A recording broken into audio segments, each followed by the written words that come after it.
A cold, dark room. It smells disgusting. The creatures in front of you shake uncontrollably, packed one on top of another in tiny wire cages.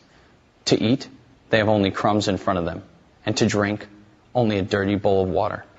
Many have eye problems, ear problems, diseases, and infections. They've never been groomed, they've never been for a walk, and they've never seen the sun. For too many dogs across America, this is how life begins in a puppy mill. Puppy mills, as defined by the Humane Society of the United States, are mass dog breeding operations that take place in shockingly poor conditions. Puppy mill breeders produce puppies for profit, only for profit, with little or no concern for the physical, social, or emotional needs of the dogs. As a dog lover, I was shocked to discover the horrors of puppy mills across the country as I researched this speech. I know from my audience analysis questionnaires that most of you had a dog or another pet while you were growing up, and that you believe they should be treated humanely. Today, I'll show you that puppy mills are not treating animals humanely, and I'll suggest some ways of solving the problem. Puppy mills have been around for a long time, but they've grown dramatically in recent years.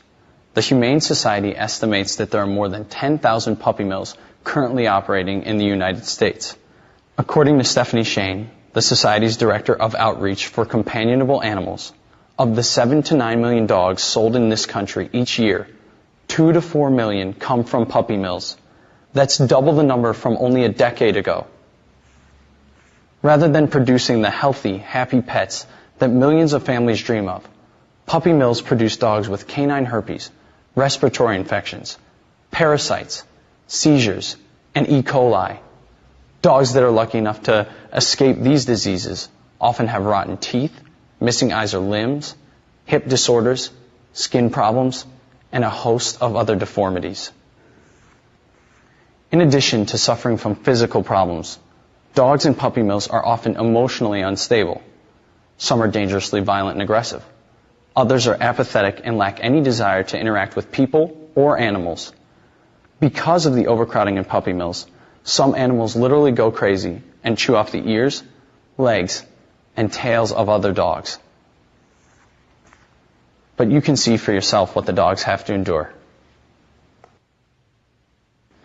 Here's a picture of a puppy mill provided by the U.S. Humane Society.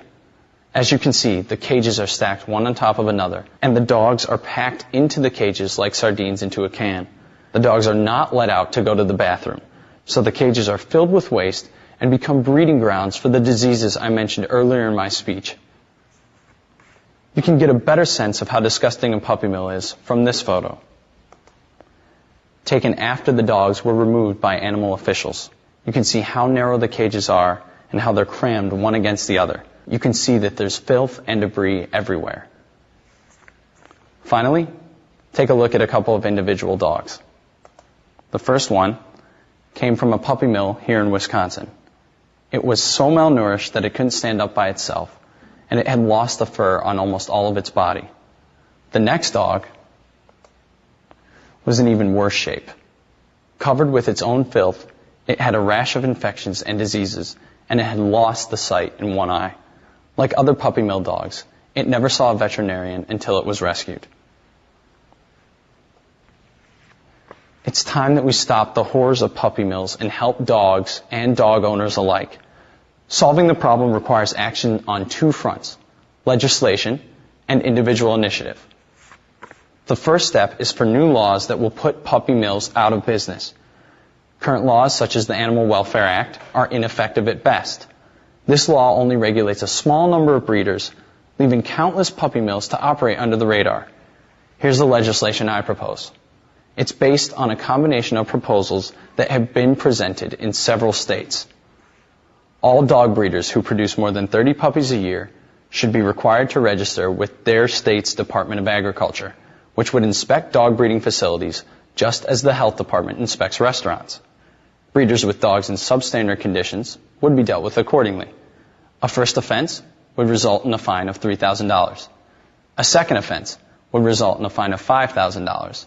And a third offense would result in a fine of $10,000 and 90 days in jail, plus permanent loss of the breeder's license in every state of the Union. But legislation alone won't do the job. You and I also have a part to play. We have to take the profit out of puppy mills by making sure we don't purchase dogs produced by puppy mills. We can do this by following guidelines laid out by the Humane Society. First, consider adopting a dog from a trusted animal shelter instead of buying a new dog.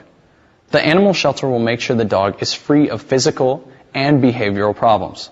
Second, if you decide to buy a new dog, visit the breeder's premises.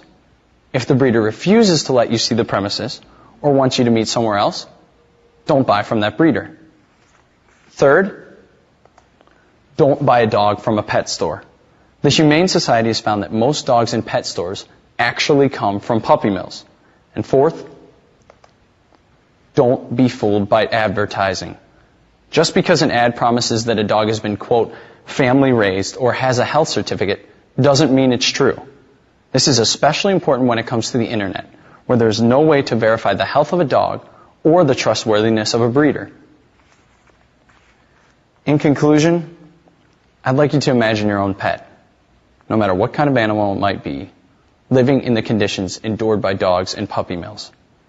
Then imagine your pet living in those conditions day after day, week after week, month after month.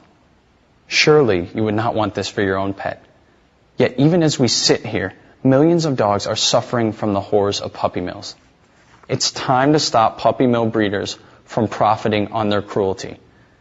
Even if, as the movie title says, all dogs go to heaven, we should not allow them to start their lives in hell.